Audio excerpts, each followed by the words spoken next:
Tonight on Joynews Prime, balance of power in the 8th Parliament tilts slightly more in favour of the MPP, at least for the swearing in of MPs in the next 2 years. After a Cape Coast High Court ruled, the NDC MP elect for Sing North cannot hold himself out as such for now.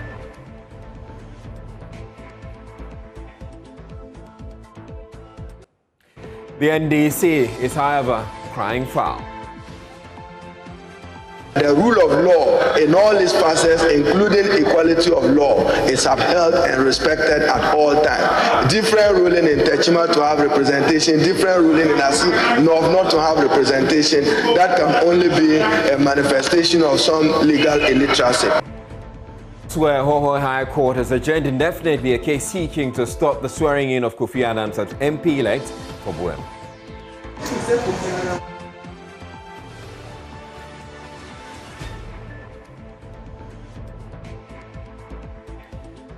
Heads of state and dignitaries arrive in Accra for the swearing in of President Akufo-Addo for another 4-year term. Now, ahead of President Akufo-Addo announcing the appointees he will work with during his second term, some members of the public have been naming their preferences. And in business, the World Bank has revised Ghana's growth rate target for 2021, cutting it to a staggering 1.4% for this year. There's more from the latest Global Economic Prospects report. My name is Israel. Joynews Prime is coming to you live from our Founder for Studios at Kokomlemle here in Accra on your digital terrestrial TV, because we're free to air, and also on DSTV channel 421 and GoTV channel 144. This is the home of independent, fearless, credible, and impactful journalism. Do stay tuned in. In our very first story, Cape Coast High Court has restrained the MP-elect for Asing North, Joe Jachi Kwesing, from holding himself out as such. A Mason and a resident of Asing Breku, Michael Ankoma Inimfa, had filed the case at the Cape Coast High Court for an interlocutory injunction over the dual citizenship of the MP-elect. Richard Konyako was in court and has filed the following report. The interlocutory injunction was sought by Michael Ankoma Nimfa, a Mason and a resident of Asing Breku in the Asing North constituency of the Central Region. He prayed the court to restrain the MP-elect of Asing North from holding himself as such. On Monday, an ex-parte application that was sought by the applicant was transitioned into a motion on notice where both the applicant and the respondent argued out their cases. The case of the applicant was that Joe Jachi Kwesing, the MP-elect for Asing North, did not qualify at the time of filing his nomination to contest the 2020 elections with the Electoral Commission and thus did not satisfy the requirement under Article 94 of the 1992 Constitution and the provisions set out in the CI 127.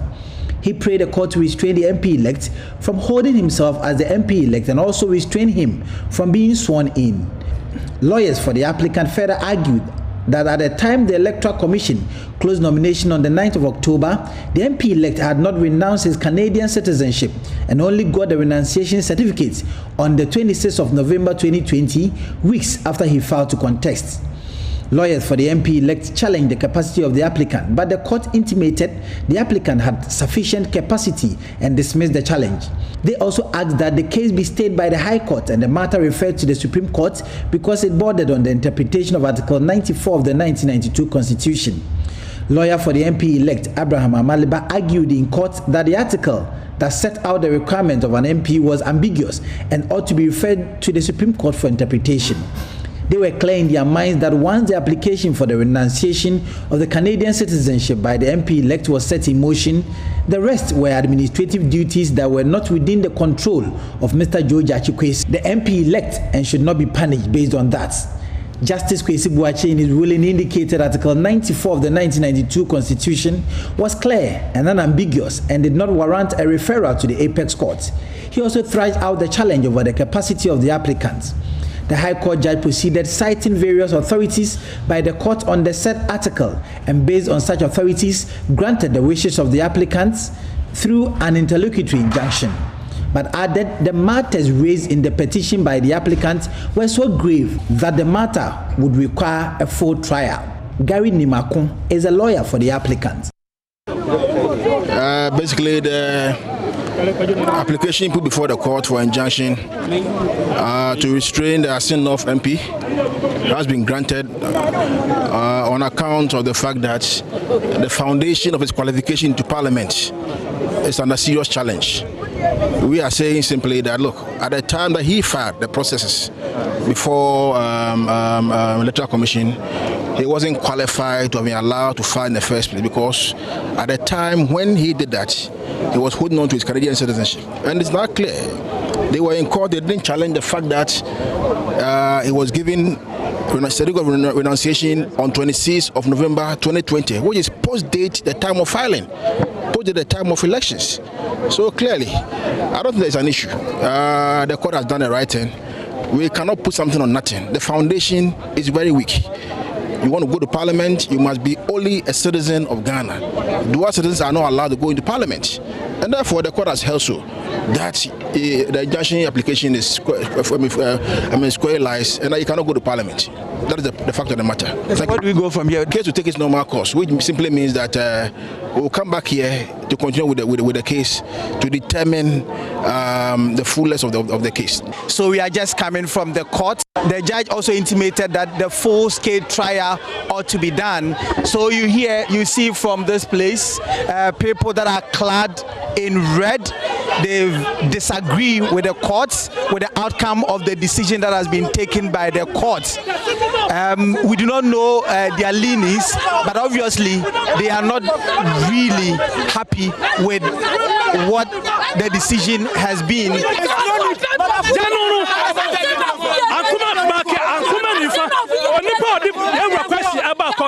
The challenge is say breku no fi on person breku be yankoso na adia oyane. This guy I know him from 2005. And it is out to Cromu, who your mambofo. Second Basabasabi, and see what's enough. And you are coming in front of Mabasabas. Based on the judge report. Based on the judge report.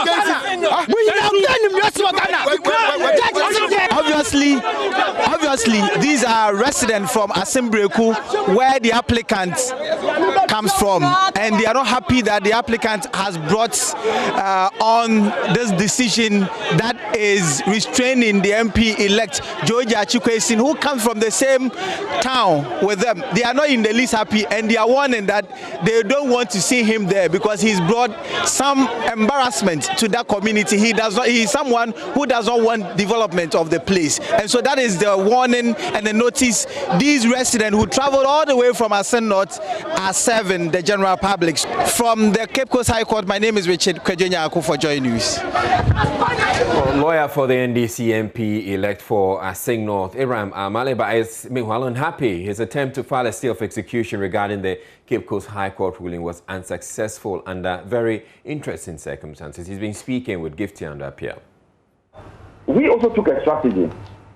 The strategy was that even before the judge starts reading his ruling, we would go to the registry and file a notice of appeal together with a stay of execution. So my colleague lawyer, who was with me, Edu Yaboa, immediately the judge entered, he also got up and went to the registry. So I even introduced my colleague in absentia.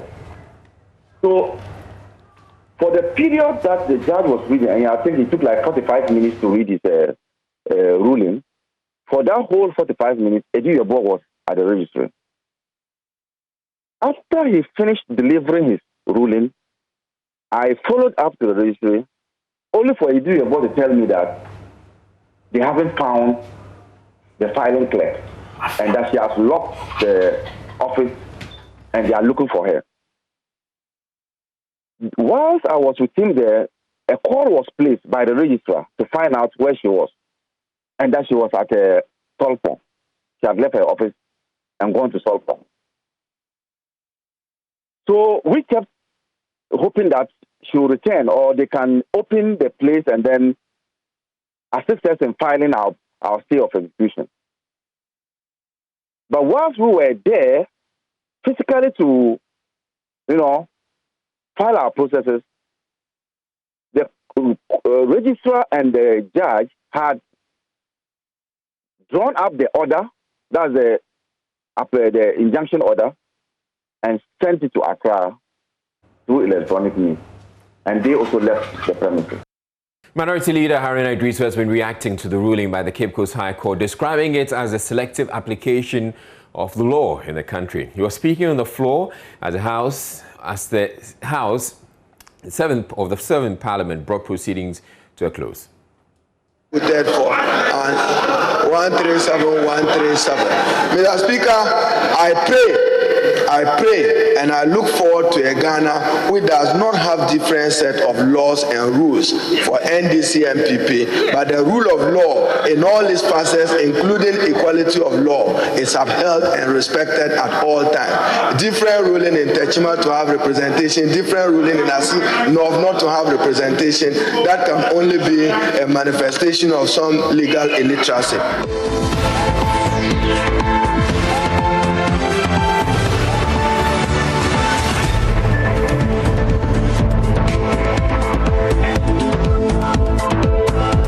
Majority Leader Oseche Mensah-Bonsu expressed disquiet about the high attrition rate in the House, saying it is impacting on the progress of Parliament. The umpteenth time, the Honorable Ben Abdullah Banda, the Honorable Inusa Fuseini, the Honorable Bernard Ahiafo, Honorable Joseph E. Lechere, Honorable Ayimedu Entry, Honorable Shaibu Muhammad, for their invaluable contributions to the speedy and smooth passage of bills during the seventh Parliament. The Speaker, it is most unfortunate that the next Parliament would no longer be populated by Honorable Ben Abdullah, Honorable Hussein Inusa, Honorable Joseph Lechere, and Honorable Shaibu Muhammad. It is going to be extremely difficult to immediately find replacements for such persons of monumental industry, dexterity, and demonstrable competence and efficiency, in particular in the field of legislation. The Speaker of Parliament, Professor Michael Quay, believed he was fair and firm to all sides. Honorable members, my stewardship for the past years, I hope, has met the expectation of being fair and firm in the application of the rules and procedures of this honorable House to all. I've had the privilege to pretend over a House which has generally been very supportive. Consultations and consensus have been resolved too in times of apparent tension. I've been spared the ordeal of overseeing a rancorous House, and I would like to render my sincerest appreciation to the leadership of the House and indeed the backbench for managing to build bridges in times of need. Together, we banned catcalls, placards, and allied activities which constituted an embarrassment to the House, especially during presidential addresses. This will remain a prestigious legacy in this honorable House. I can only hope this cordiality and conviviality will be maintained in advancing the course of deepening our parliamentary democracy. Honorable members, our ability to deepen the democratic practice is to forge ahead as a united people with common destiny. History teaches us that conflicts on the political turf neither inure to the benefit of the vocal complainants nor the silent onlooking segment of the population. We owe it a duty to the present generation and generations yet unborn to ensure that as a people we eschew unguarded utterances, barefaced insults, individual unguarded utterances, etc., etc. Today we seek the blessings of the Lord in the resolution of problems plaguing our country. We also need to adhere to democratic tenets, principles of good governance, including accountability and the rule of law. Well, parliamentary correspondent Joseph Opoku-Gakpo joins us with the very latest on developments in the legislature, with the swearing in of the next parliament just a few hours away. Hello, Joseph. I would want to come to you for you to tell us how MPs on both sides of the House are taking the Cape Coast High Court ruling on the Assin North MP elect. But do you know, or are you able to say whether this injunction or the order for the injunction has been served on the Clerk of Parliament? I've been checking from the office of the clerk. As at around 5:30 p.m. when I checked, the feedback was that no such document has reached Parliament as at yet. And in fact, the officials at the office were very doubtful that the said gentleman in question from Assin North could be stopped in any way from participating in the processes that would lead to his swearing in and even leading to him voting for a speaker. The indication they gave was that just the injunction being served is not enough, and that a specific restraining order directed at Parliament is the only thing that they are likely to respect. And so for them, the efforts are ongoing to allow him to participate in the process, because he got registered about 4 or 5 days ago as a member of Parliament, and they're waiting to see him around.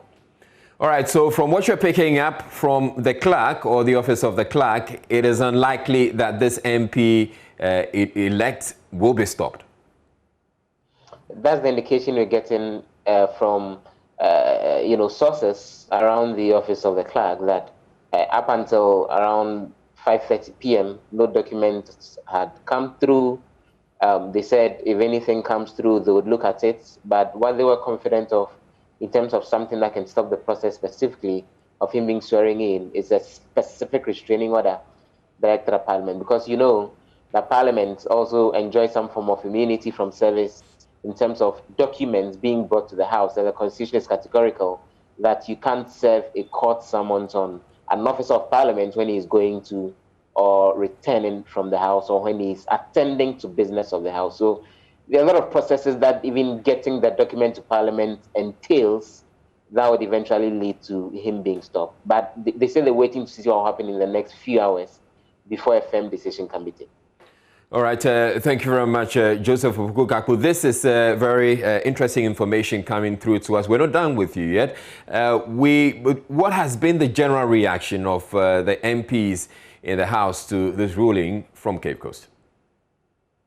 Minority MPs, for example, are unhappy. They're questioning how come in Techiman South the request for a similar injunction was not carried through when the NDC candidate there sought for that. But we're having a situation where in Assin North it's been granted.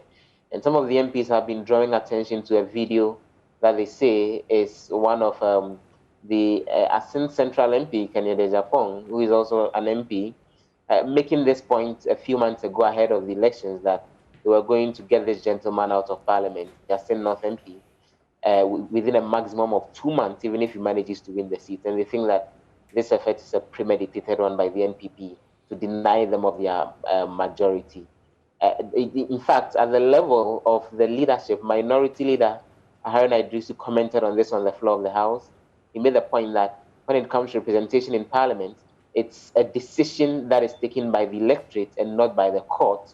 So as far as he is concerned, NDC still has 137 majority, as he describes it, in Parliament. Funny enough, his colleague, the Majority Leader, Sechi Mensambos, who has a different opinion, on the floor in delivering his closing address, he referenced the situation in Assin North and said that the NDC's margins has actually reduced to 136, which the minority disagrees with him. The Minority Leader describes what has happened there as a display of some form of illiteracy as far as governance is concerned when he references the directive and the injunction that's coming from the court. So those have been some of the reactions from the two sides of the House. All right, now we also know that the life of the 7th Parliament is going to come to an end in the next few hours, and then we can have the 8th Parliament also starting. What has been happening or what's expected to happen in the next few hours before we have the 8th Parliament being ushered in? So the 7th Parliament held its final meeting today. They worked on a number of things, including approving the emoluments in terms of salaries and gratuity for the executive arm of government. and then there were the closing addresses, and then the Speaker adjourned sitting indefinitely. Per the requirements of the Constitution, Parliament automatically dissolves exactly 4 years after it comes into existence. So there is no official closing ceremony. By 11:59 tonight, Parliament, when it comes to the 7th Parliament, will be considered to have been dissolved to make way for the 8th Parliament. The expectation is that sometime around 10 p.m., the MPs elect will be getting into the chamber and be taking their seats in order to allow for them to begin sitting around 12:01 a.m. We don't expect that sitting to begin at exactly that time. It could delay for like an hour or two, and then the Clerk of Parliament, Cyril Ansa, will preside over sitting for the MPs to vote in secret voting to elect the next Speaker of Parliament, which we know that Alban Bagbin, the current second Deputy Speaker, and Reverend Professor Michael Quay, the current Speaker, are the two contenders who will be vying for that particular position. The various caucuses have designated places where they're asking their members to report to this evening from 9 p.m., even before they usher their members into the chamber. And obviously, the whips are keeping track of every MP and noting their presence between 9 and 10, even as the House begins to fill up. All right, thank you very much, Joseph Opoku Gakpo, our parliamentary correspondent. Now, the injunction preventing the Asin North MP from being sworn in the next few hours, if it is confirmed indeed that it has gotten to the clerk, will leave the NDC with one less vote in the crucial vote for the Speaker of the 8th Parliament. The NPP will have 137 votes, convinced that the independent candidate from Fomena will be on their side, whilst the NDC will have 136. The NDC, however, maintains the Fomena MP will vote with them, adding that they have already initiated conversations with him. Aruna Idrisu will be leading the NDC MPs in the 8th Parliament. Ghana's Parliament is only the better by the outcome of the 2020 presidential election. Even though we are talking about 7th Parliament, I'm transiting to hand over to my colleague, so I should tease him. Those days that he used to bully me, we have the numbers. Now see, we have the numbers. We don't have any numbers. 137, 137. Yesterday the president said almost equal. I corrected that statistical inaccuracy. 137, 137 is equal. It's not almost equal. And then he should appreciate that his independent candidate have not sworn an oath yet. So his declaration that he has handed to him is legally untenable.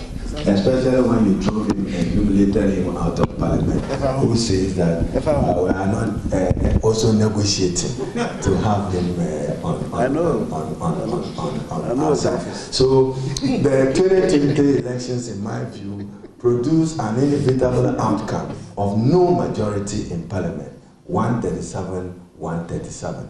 How does that serve the Ghanaian people?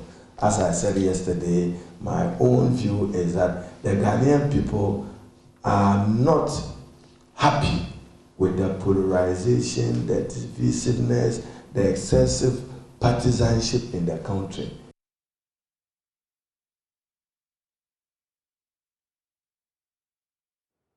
In another development, the Hohoe High Court has adjourned indefinitely a case seeking an order of perpetual injunction to restrain Kofi Adams from being sworn in as MP-elect for Vuam in the cancellation of the parliamentary election organized by the EC in the constituency on December 7.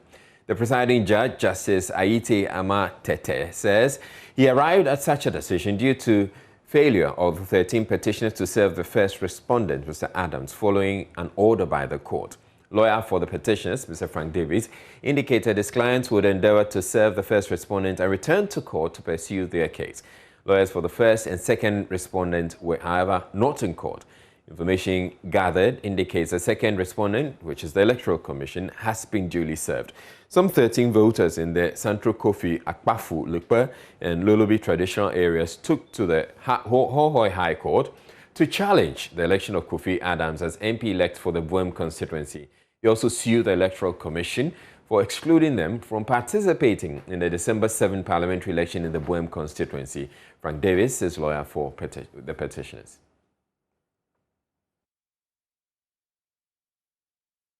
Because the court directed that service should be effected on Kofi Adams, the MP elect for the Vuam constituency. The applicants were unable to serve him So the proceedings for today have been stultified. We'll attempt to serve him and come back. But there was a lawyer and a large crowd in the courtroom. You saw it. But the lawyer was too scared to say that he was here to monitor proceedings for Kofi Adams.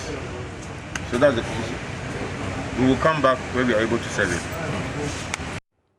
You're watching Joynews Prime. We have a whole lot more coming your way, including the dissolution of Parliament, which is happening at midnight.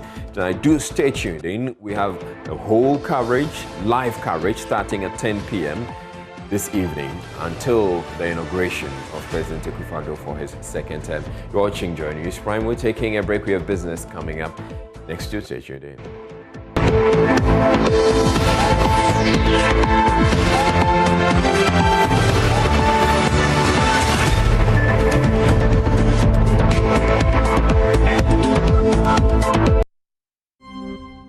Hello, good evening. It's time for business. I'm Charles Isaac. The World Bank has revised Ghana's growth rate, cutting it to a staggering 1.4% for this year. That's according to its latest Global Economic Prospects report released yesterday. Charles Nekinyeboah has been studying the report and has come through with this story. Into the Bretton Woods institution, the expected resilience in the agricultural sector will not be sufficient to offset the COVID-19 pandemic's lingering adverse impact on the oil and other sectors of the economy. The gross domestic product growth rate will be lower than the expected 2.7% rate for sub-Saharan Africa. Though it had earlier forecast a growth rate of more than 4% for this year, the staggering sharp review of Ghana's growth rate will come as a major concern to policymakers and businesses. It is, however, not surprising because of the existence of the coronavirus pandemic, which many were expecting to have lessened drastically by this time around. The only worry for Ghana is that all its neighboring countries will grow strongly, with Ivory Coast expected to record 5.5% GDP. The World Bank also reviewed the country's GDP for last year to 1.1% despite the economy entering into a mild recession in the third quarter of this year. The economy is, however, expected to grow at a modest rate of 2.4% next year. Additionally, the World Bank said the coronavirus pandemic caused an estimated 6.1% fall in per capita income last year in Ghana and many sub-Saharan African nations, and is expected to lead to a further 0.2% decline this year. The resultant decline in per capita income is expected to set average living standards back by a decade or more in a quarter of sub-Saharan African economies. Well, let's break this report down because we're gathering three things being picked out from the Global Economic Prospects report. The first being that Ghana's resilient agri sector cannot save it from the dire impact of COVID-19 on oil and other sectors, being services and industry. The second, that Ghana's slow economic growth is largely due to the constraints of the lockdown season that disrupted services sectors such as tourism.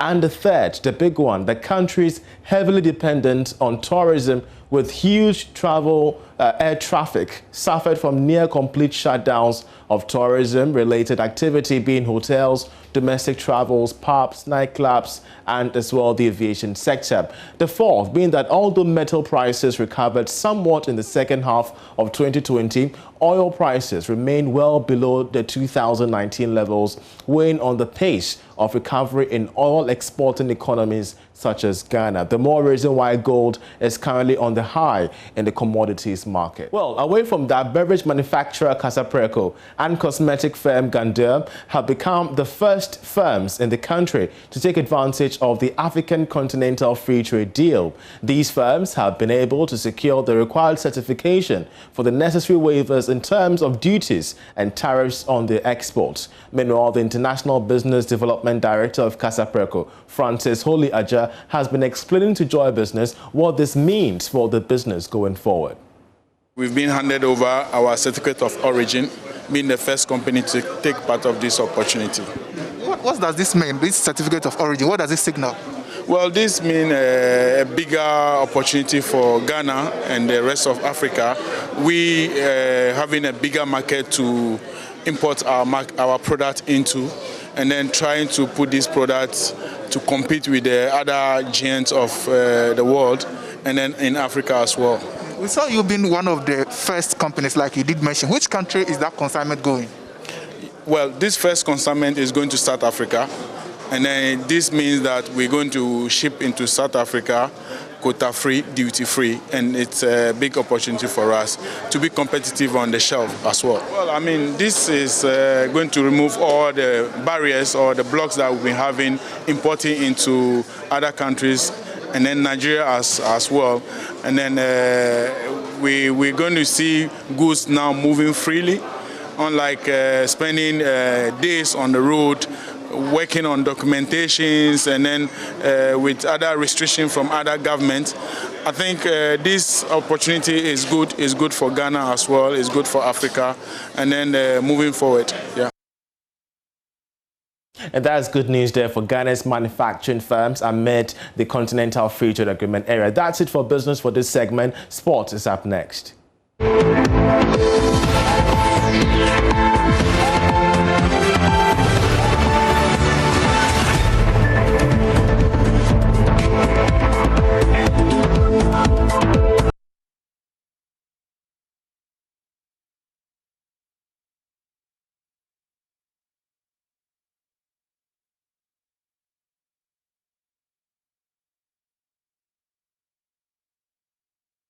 Thank you for staying with us on Joynews Prime Time. Now for the sports, I'm Gary Al Smith. And drama seems not to be far away from Asante Kotoko, who, after yesterday's apparent boycott or near boycott of their CAF Champions League game and training by the players, which was sorted out, has seen yet more drama today. Now, this afternoon, some players and officials of the club allegedly tested positive for COVID-19 ahead of their clash with Al Hilal in Sudan. According to reports, 7 players contracted the virus after their playing body underwent testing this morning. But Asante Kotoko have refuted those claims, and this has led to the match being called off. It's also worth noting that 4 officials were said to have tested positive for the virus. However, what is happening is that at the moment, we are not sure whether the points will be given to Al Hilal or not. And as you can see on myjoyonline.com, here is the story. Kotoko are challenging claims that 11 members are COVID-19 positive ahead of the game.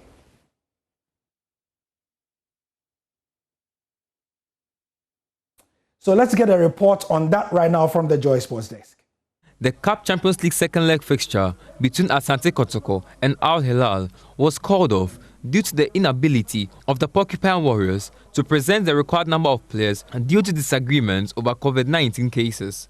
The camp of Kotoko were hit to the news hours before kickoff, as it was announced that 7 players and 4 officials had tested positive for the virus. As a result, the Porcupine Warriors were unable to present the minimum number of required players to start the game. In the first leg, Hilal also had 2 key players test positive before the game, although the Sudanese club still went on to secure a 1-0 victory. Hence, Kotoko came into the second leg in search of a win, but had to leave 7 players, 2 technical team members, and 2 management members at the team hotel after the announcement of the results. Kotoko has, however, officially petitioned CAF on the overwhelming anomalies with the COVID-19 results, and a statement from the governing body is expected soon. Right. So what does this mean? As you may have heard from other media outlets, the game has been awarded to Al Hilal, but that is not official. What is official is that CAF have issued a statement clarifying exactly what has happened after the game. So let's take a look at it from their official Twitter page. Now, the Confederation of African Football have said that after test results from both teams, Asante Kotoko's team cannot raise, and that's an error, 15 players to start the match, so the game cannot be played. So this is what is official. What is not official is that based on this, and so what? Does it mean that Al Hilal will be given 2 goals as is the result, or will Kotoko's challenge of the decision, which they have done through the Ghana Football Association, mean that they will be given the points? Now, just to give you an idea about how CAF have not done anything official on this, They posted this just within the last 1 hour, giving us the results of all the matches in the CAF Champions League played today. It did not include the game between Al Hilal and Kotoko. As you can see, Gor Mahia versus CR Belouizdad of Algeria, all the way to Wydad versus Stade Malien. All the results have been given. It does not at any point state Al Hilal versus Kotoko, which means that we have to wait for an official decision to come. Now, secondly as well, we are going to social media to get comments from you and what you are saying as well. Yes, this is the story we put on myjoyonline.com. Let's get an idea of what some of you are saying also.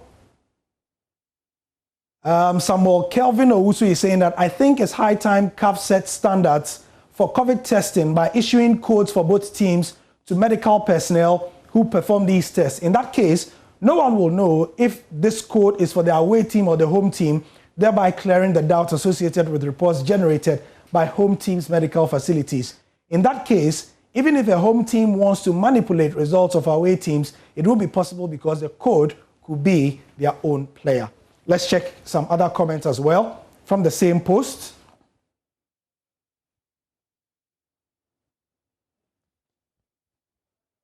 Okay, all right.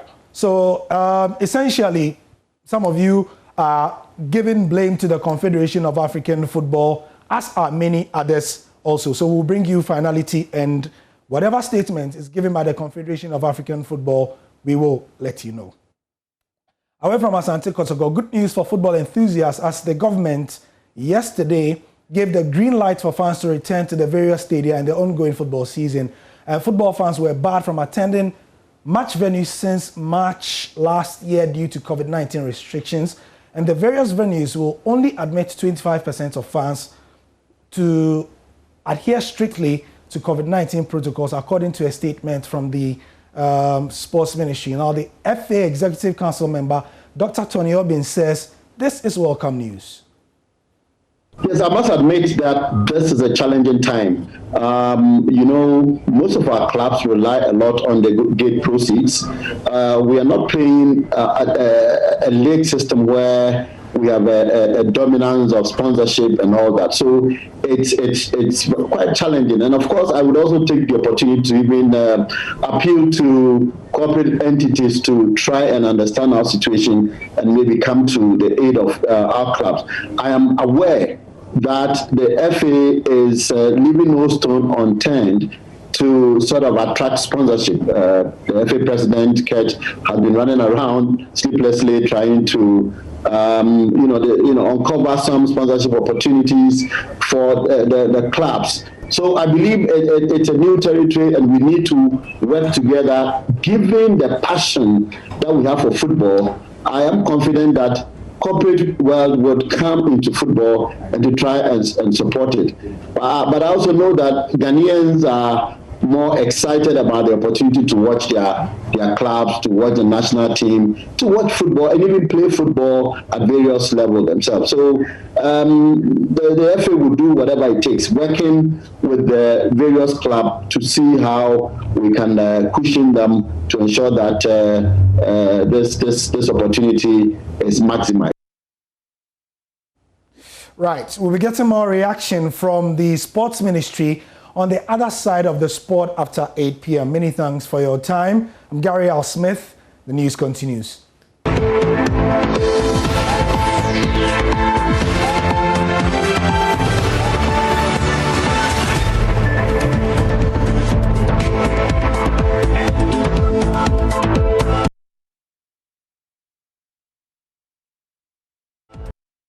Now, ahead of Thursday's inauguration of President Akufo-Addo for a second term in office, heads of state and top government officials have been arriving in Ghana for the ceremony. So far, Liberia's President George Oppongwea, Sierra Leone's Julius Maada Bio, as well as President of Guinea-Bissau Umaro Sissoco Embalo have arrived.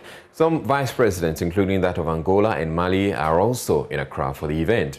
At least 5 other African heads of states are expected to arrive tomorrow for the inauguration. Kweku Asante has more on the VVIP arrivals. President Nana Addo Dankwa Akufo-Addo will be sworn in for a second term in office tomorrow. Ahead of that, some heads of state and their deputies have been arriving here at the Kotoka International Airport, the Jubilee Lounge, ahead of the investiture ceremony tomorrow. So far, the Vice President of Angola has been here, the President of Liberia has also been here, as well as the President of Guinea-Bissau, who have all been in the country ahead of tomorrow's investiture of President Akufo-Addo. Of course, former President John Dramani Mahama has gone to court to challenge the outcome of the elections. But as we've all come to know, this action in the Supreme Court does not stop the investiture or the swearing in from going ahead, as it did occur in 2012. And so all is set tomorrow for that ceremony to happen. And the senior minister, Yawo Safo-Mafo, has also been here at the Kotoka International Airport, the Jubilee Lounge, all day, welcoming these dignitaries and guests. But at this particular location at the airport, this is where the president or their deputies, the vice presidents, have been returning or arriving here at the airport. But there's also a certain part of this airport where envoys and other dignitaries, including ministers of foreign affairs and all, have been arriving here in Ghana. Just behind me, you can see the vice president of Mali has arrived here for the investiture, representing his president, who is unable to be here for various reasons. And so we are expecting that more and more heads of state will arrive this evening, as well as tomorrow in the morning, before the ceremony starts at 10 a.m. Now, constitutionally, President Nana Akufo-Addo has all the power to decide who he appoints to his cabinet, though most would have to be drawn from Parliament. So even as the president goes about his picks, some members of the public have also been sharing their thoughts as to which MPs they think should be considered and those who should be shown the door. Judith Awoche Tando has been interacting with some citizens and spectators and has more in this report. The president is clothed with powers to select ministers of state. However, some citizens have suggestions to the president on MPs they think should be maintained. I think they should retain the Minister of Education, Matthew Opoku Prempeh, and the Minister of Information, Kojo Nkrumah, because they've really done well throughout their 4 years of ruling the country. I think they should select my MP. That's Patrick Boama, Okaikwe Central. He has really been doing well. To me, I think Kojo Nkrumah and Matthew Opoku Prempeh, they've really been outstanding in their duties. Lydia came to mind. That's Lydia Alassane Seram. Yeah, she's been so strong as a woman, and I think she should best fit a ministerial position if given a chance. But then the tables have turned and she's been appointed as the Deputy Whip in Parliament. I want the Minister of Information, Mr. Kojo Nkrumah, to be maintained because of the effort he has put in terms of the COVID-19 and also the Ministry of Local Government. I think that Samuel Kujeto Ablakwa can be of a good minister to the government. Eslawusu, who is the MP for Ablekuma West constituency. Yeah, this woman has really done a great job in my constituency, especially we, the people at the beach. She has created a drainage system that is taking care of the slum. Okovan Apoy, the MP elect for Ablekuma South constituency. Yeah. He was the mayor of Accra and he really did really good job. There were views on ministers who should not be given any ministerial roles in the next government. Ministers like road should go. You don't talk about year of road and re-asphalt existing roads. The Minister of Finance, the one most critical thing that he sponsored, like the Japan deal, is something I'm not very comfortable with. Well, the power still lies with the president. Judith Awoche Tando's report for Joynews. In other news, 5 Chinese nationals have been arrested in the Mansie Central District of the Ashanti region for their alleged involvement in illegal mining activities. The Sustainable Environment Task Force at the Ministry of Environment also seized 5 excavators in its quest to save areas degraded by illegal mining. A swoop on the area showed huge destruction to forest resources and, in some cases, public property by the illegal miners. Law firm Erastus Asaridonko joined the task force in storming the area, and our reports. The forest reserves, once cleared of illegal mining activities, have seen further destruction by miners claiming to have requisite permits. Open pits, unclaimed mined environment lie dangerously in plain sight in the Odumto and surrounding communities of the Amansia Central District. This site, mined illegally by these Chinese nationals and their Ghanaian collaborators, has destroyed the water bodies, creating this huge pond close to the road that links these towns. Electricity supply to surrounding towns has constantly been affected due to constant excavation of the land close to these high-tension electric poles. The Sustainable Environment Task Force arrested 5 Chinese nationals and seized 5 excavators. Mr. Chum Ajekum is leader of the team. Chinese for inum and excavator inum. We have arrested 5 Chinese nationals and seized 5 excavators. They have destroyed cocoa farms, the roads here, and disrupted electricity supply here. We are not against mining, but if you do proper mining, we will support you. We entered Kobro, which is part of the Apamprama Forest Reserve. 3 years ago, this was a thick, densely populated forest, full of trees that has been standing for years. We came here with the then Interministerial Task Force on Illegal Mining to flush out some Chinese nationals and their Ghanaian collaborators who had then started to eat into this forest. Today, we come here 3 years after, and you can look at the devastation yourself. It's gradually becoming a desolate area. Trees felled with reckless abandon. Now we find a more emboldened illegal miners protected by military men with sponsorship from faceless people. Confrontations ensued between these 2 soldiers protecting these Chinese miners in the forest reserve. Owners of Heritage Mining Company, the same company flashed out of the reserve 3 years ago, claimed to have the necessary permits. It's a registered company. An assertion dismissed by the Ministry of Environment. In the end, the Chinese nationals mining in the Kobro forest were released. But the excavators and other miners arrested from Odumto started their journey to Accra. Reporting for Joynews, Erastus Asaredonko, Kumasi. The Ghana National Association of Private Schools fears a number of students may not return to school despite the president's announcement that in-person teaching can resume.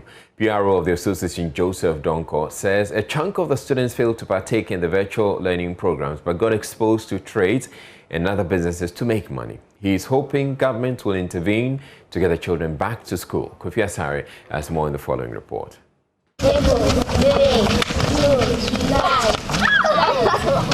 Emanuela is a Class 6 pupil of Reed Community International School, located at Aguna in the Shanti region. She's one of the many children who has been home since the closure of schools in March 2020 due to the COVID-19 pandemic. I am always playing. I hardly learn. I wish I were in school. Her mother, Madame Millicent, says her daughter's academic performance has declined as she could not take part in the e-learning program. My daughter is brilliant.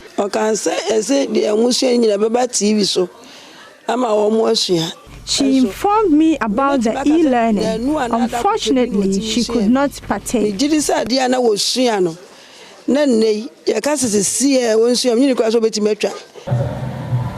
Public Relations Officer of the Ghana National Association of Private Schools, Joseph Donko, says it will take government's intervention to send some of the children back to school. Education is progressive. So that's why we have only maybe 2 weeks to a month for vacation. Now they've been in the house for a long time. The kids are rusty. Just go to Wood Village and go and see the kids using the tricycles. Probably they get about 50 Ghana cedis a day in their pockets. How would they come back to school? So there's a huge challenge coming back to school. If government doesn't engage stakeholders, the churches, the mosques, those that probably when you talk to them, they were able to go to the community to talk to the people, to tell them that it is important they get back to school. Most of the kids might not even come back to school. Mr. Donko advises teachers not to punish kids when they perform poorly in school. You see, sometimes when there are pandemic like this, we look at you see that it really affects the parents like us, because we need to take care of kids and other things. But we think that the kids are okay. They are not okay. They are also gone through some bit of emotional issues that we need to tackle it. So they need to be loved when they are coming back. If you ask them a question and they know to get it, you shouldn't be beating them. It's rather we should use a different approach where we have to praise them for what they are doing, help them, and with the love and other things, probably we'll be able to get there. Some proprietors of private schools say they will embark on a door-to-door campaign to win back their pupils as schools resume in January. A report by Kofi Asare, Kumasi. Now, students of the Accra Technical University who fail to wear face masks on campus will be suspended, whilst those who flout the COVID-19 protocols in their hostels will be expelled. That's according to a circular signed by the acting registrar of the school. Providing details of the directive during a disinfection exercise ahead of reopening following a long COVID-19 induced break, Director of Public Affairs Foster Kellyan Ghana stated the school will run a weekly online and in-person shift teaching system. Maxwell Agbagba has more in this report.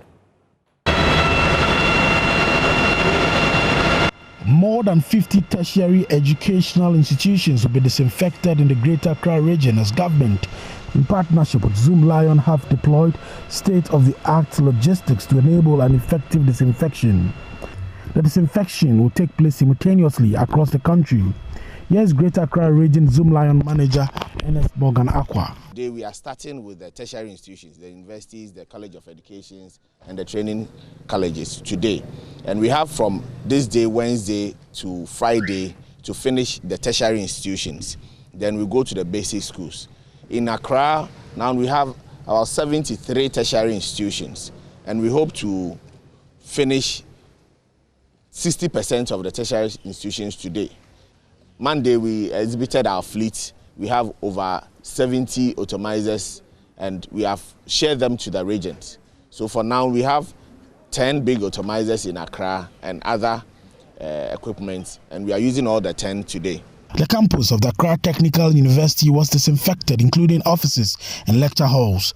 Director of Public Affairs Foster Kellyan Ghana says students who do not wear face masks on campus will be suspended, whilst those who flout the COVID-19 protocol in their hostels will be expelled. Some online for 1 week. We will teach them through online 1 week. Then they come back the following week in person. Yeah. We've just seen a circular on the notice board, and it spells out some punitive measures against persons who flout the COVID-19 protocols. We have said these are general protocol rules everywhere, which we have also adopted.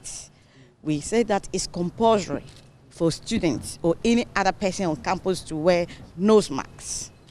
We'll give people warning initially. If you are caught twice, that means that it is no longer a mistake or an error or forgetfulness. So we will make sure that you go home.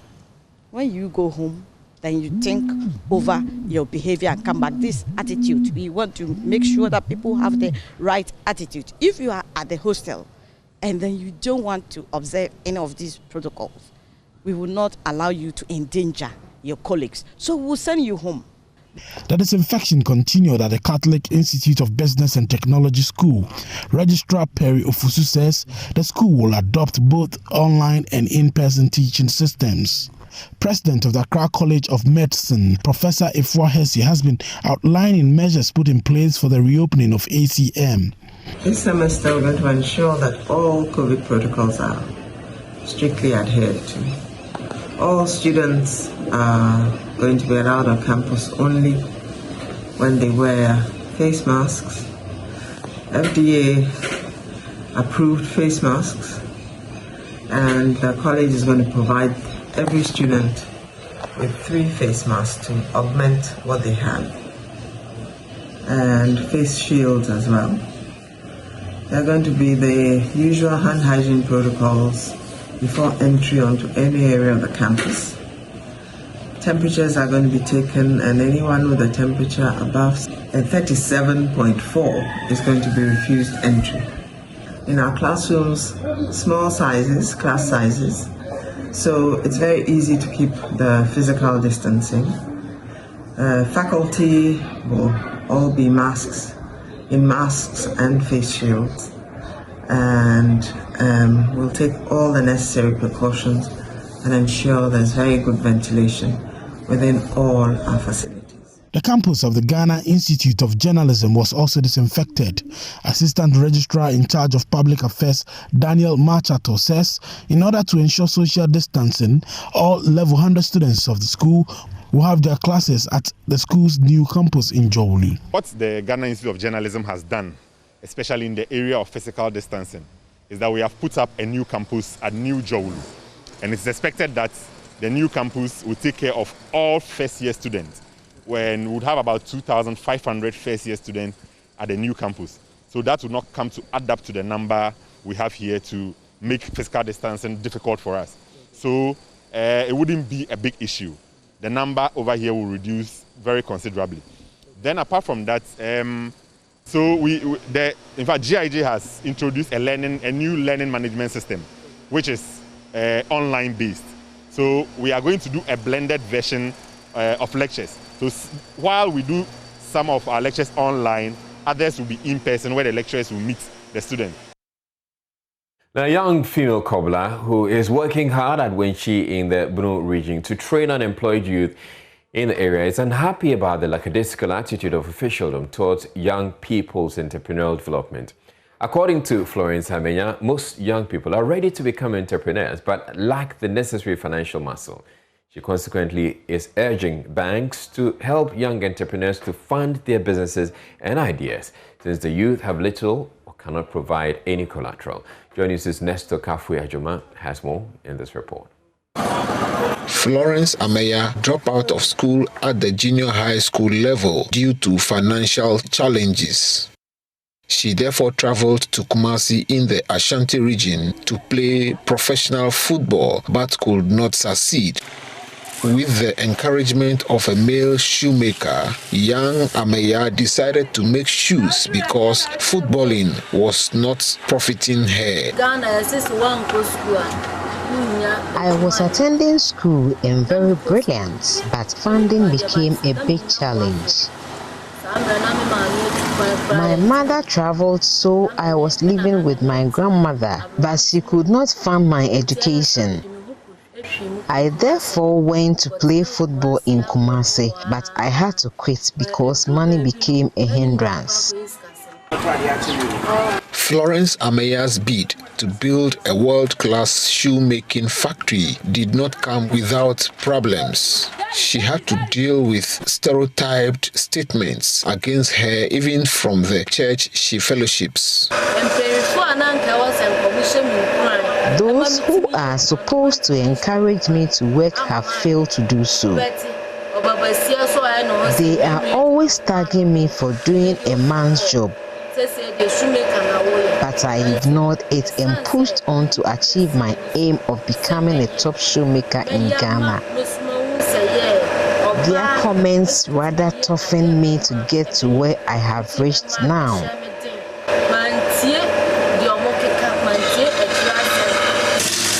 the young female cobbler has asked government to stop paying lip service to youth development. I cannot see what the government want to do with the youth. They promise to prioritize issues concerning young people, but the opposite is being done. I feel the government should reduce excessive tax and help those of us who are undereducated because the youth is suffering.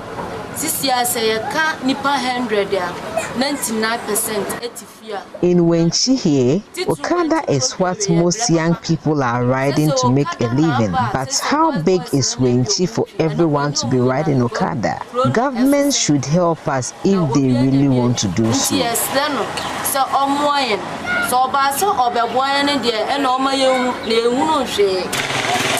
For Florence Ameya, the sky is the limit, but it will depend largely on how favorable the system is programmed. From Wenchi in the Bono region, Nesta Kafui Ajoma reporting. You're watching Joy News Prime. We're taking a break to bring you business news. To stay tuned in.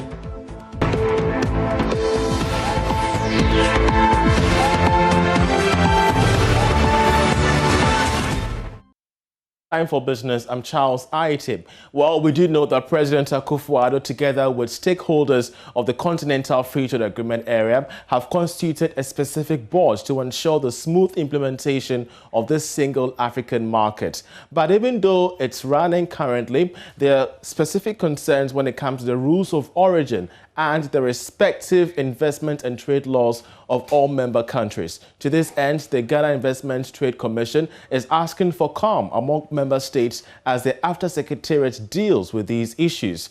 Of course, Frank Ejukum, the Executive Secretary of the GITC, has been speaking to me earlier on the marketplace. A regional bloc called ECOWAS, where we set certain standards and certain rules, for instance, in terms of investment, in terms of export and stuff like that. But you'll be told, and Dr. Obin will be best to tell you, that yes, while it's easy to enter some countries with your goods, in some countries it's very, very difficult, even though we've all signed on and ratified these agreements that we've all agreed to abide by. So that it's for us as a people and as countries and governments to abide by the rules that we set for ourselves. I mean, there's no magic wand in saying that one person could come and whip you into place. Once we get committed to doing certain things, we should then see the actualization of it. This demands calls upon political will. You'll be told across ECOWAS that Ghana is a very easy place to deal with because we abide by the ECOWAS regulations in almost all its tenants. Not all the countries do the same. You may ask why. Why is that when Ghana wants to export certain countries or certain countries want to export certain countries, it becomes a problem. But Ghana, you come here and you abide by the rules. It's because we are committed to such processes. And we understand that such processes are what Africa needs in its forward march. And so we can only appeal that all of us get in there. But sooner than later, in terms of the African Continental Free Trade area, those who do not sign up to it will be the losers because the 33 or so countries that have signed up have given the commitment that they want to go ahead. And so we're going to harmonize customs issues, we're going to harmonize trading issues, investment, and we're going to do that.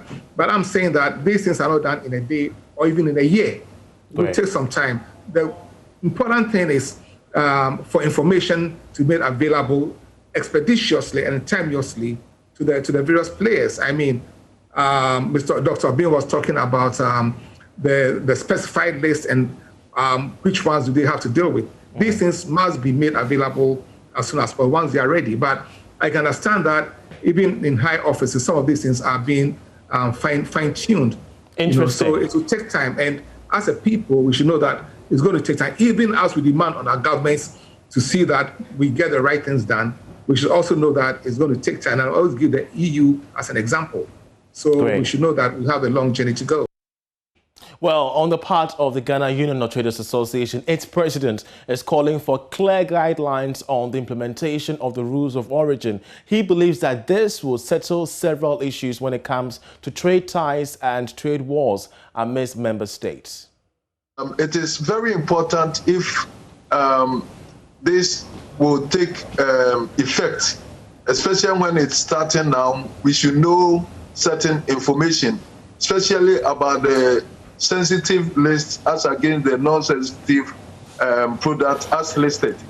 The rules of origin is the main factor of the pact itself. And so for now, we should be in the know of the products that as traders who will be in a position to trade in. And that is what we haven't gotten. We know the custom to custom thing is very important, it's very essential. Otherwise, things will come in before they will say you have to be cleared first, whether it qualifies within the rules of origin. So it is still very important. These things haven't been communicated to us. Away from the Continental Free Trade Agreement area, one other biting issue is the impact of Brexit on trade in Ghana. Exports from Ghana to the UK market may attract tariffs and quotas. Of course, this comes after the UK's government backed down on an interim agreement that will have prevented tariff disruptions for goods exported to London from Ghana. Here's more. Last Friday, the Trade Minister Alain Tremantin and his UK counterpart Les Truss initiated an interim agreement, or call it consensus. This is expected to ensure that exports from Ghana to the UK market will not attract any extra tariffs. The move was to allow the two countries to finalize talks and a new bilateral trade agreement between the two countries. However, in a surprise move, the UK government went back to amend the statement covering the interim agreement, saying that the engagement with the Ghanaian government is still ongoing and the pact will not be in place come January 1, 2021. This should mean that the trade terms between the two countries will be supervised by the World Trade Organization rules, meaning that tariffs will be applied on all exports to the UK market as well as the same to the Ghanaian market. But for the Ghanaian firms that export to the UK market, this will make their goods and products expensive compared to their peers, thereby making them less competitive. The move has forced some of these firms in Ghana to cut down on their exports, a move that will lead to some layoffs and even possible shutdown of their business here in Ghana. This is because these manufacturing firms are yet to fully recover from the shocks of COVID-19 on their operations. The quota-free duty-free deal has kept most of these firms in operations for a long while. Ghana is currently being forced to negotiate a new trade deal with UK following the full implementation of Brexit. Ghana currently has a duty-free, quota-free deal with all countries in the EU market. And that's how we end business. Gary L. Smith is on standby for sports. Do stay.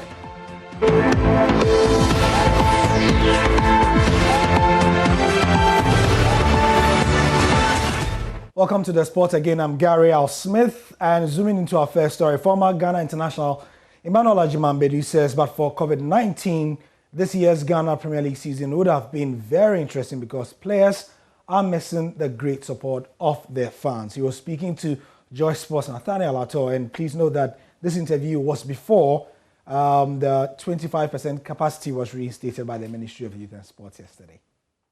If not because of this COVID, I think this year the league will be very... But you know, football is playing without supporters is like... It's always boring for us. But the situation, this is what we are in.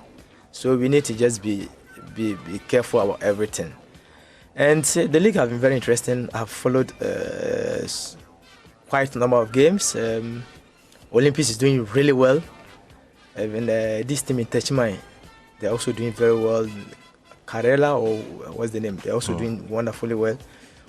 Unfortunately, my darling club is not doing so well, but new CEO, new management, new coach with a lot of players, I think it would need a bit of time for the team to start yelling very well. The FA is doing all they can. The media have been fantastic, supporting the FA to bring the football back, and you all support. But so far, what I have seen has been very interesting league. Especially the referees are doing very well. Although there's some question marks on certain games I watch, but comparing to some years back, I think they have really improved, and we need to commend them. Red Bull Salzburg midfielder Majid Ashimeru has revealed that Andres Iniesta has been his role model growing up as a footballer. The 23-year-old midfielder, who rose through the ranks at Wafa before moving to Austria, disclosed in an interview with Joy Sports that the Barca legend is one player he looks up to. Iniesta, because he's one player. He's on the pitch. He's very decent. You don't see him fighting with each other. You don't see him, and he brings so much into the game. From the way when you see him in the game, you know that it's 80% win for Barcelona, because he brings so much to the team, and with his qualities, he's amazing. And off the pitch, I believe it's someone we all have to look. We have to look as a role model, because he behaves so well on the pitch and also off the pitch. So he was my role model from when I was young, and yeah. But if you choose a role model like Iniesta, he doesn't score a lot. But I think you love to score, right? Or you also love to take the shape of Iniesta and really just control things and not be at the end of moves. I like to score, but when I assist someone, I feel much happier than me scoring, because everyone scores and not everyone can give an assist. So when I assist my friend, I feel like I did a great job for him to score. So for me, that's why I think I like more about Iniesta. He don't think about himself all the time. He thinks about also his teammates. You could see he have so many chances to score, but he's giving to the one that will make everything easy. So for me, I love to score also, but I love assist. And always I have these guys from Ghana that are giving me pressure. Oh, you have to score, you have to do this, but I love assist. And as reported in the first segment, Asante Kotoko are waiting for official confirmation from the Confederation of African Football on whether their match with Al Hilal will be forfeited in the favor of the Sudanese. But this is not an isolated case. Earlier today, FC Platinum were also victims of the same COVID-19 problems, because hours to the game, they were told that 5 of their players were positive, even though when they were traveling from their own country, all their players were negative. This has been happening for the past 2 months or so since CAF started Confederation of African Football competitions such as the Champions League and the Confederations Cup. And according to Sudanese journalist Musa Tombal, this is happening because of a lack of leadership from the continental football body. All of this, CAF's to blame, to be honest. They've opened the door for teams to decide football matches and to decide which team goes through. So these COVID-19 results have such a significant effect on the games and who plays and who doesn't. So I think the worst is yet to come. And CAF need to do something as soon as possible, definitely before the group stage of the competition. Now we await a decision from CAF. It's most likely looking like that they will award Al Hilal a 2-0 victory.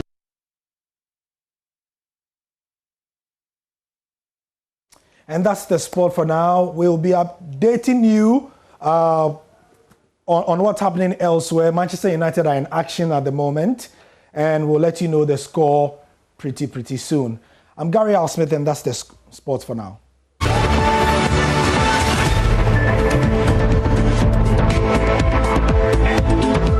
Well, that'll be it for the bulletin for now. My name is Israelai. Aisha Ibrahim is up next with PM Express, but do stay tuned in for our special coverage of the dissolution of the Parliament and the inauguration of the 8th Parliament. This is Joynews, your election headquarters.